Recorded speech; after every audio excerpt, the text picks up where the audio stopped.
السلام علیکم ورحمۃ اللہ وبرکاتہ، نحمدہ ونصلی علی رسول الکریم، اما بعد۔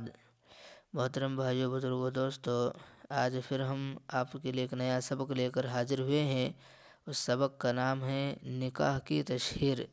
اگر آپ بھی نکاح کی تشہیر کے بارے میں جاننا چاہتے ہیں تو آپ ہمارے چینل کو سبسکرائب کیجیے اور ویڈیو کو پورا دیکھیے۔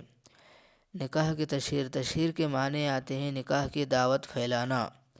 شریعت نے نکاح کی تشہیر کرنے کا حکم دیا ہے، یعنی نکاح کی دعوت پھیلانے کا حکم دیا ہے۔ فرمایا کہ نکاح کی تشہیر کرو۔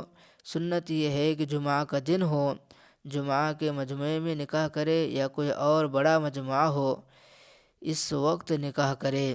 اور آگے فرمایا کہ دوستوں اور رشتہ داروں کو بلائے تاکہ سب کے علم میں آ جائے کہ آج کے بعد یہ جو لڑکا اور لڑکی جو شادی کرنے والے ہیں اپنے نئے گھر کی بنیاد رکھ رہے ہیں، اسی لیے اسی چیز کو بتانے کے لیے نکاح کی دعوت دینا ضروری ہے۔ بس اللہ سے دعا ہے کہ اللہ ہم سب کو ان باتوں پر عمل کی توفیق عطا فرمائے۔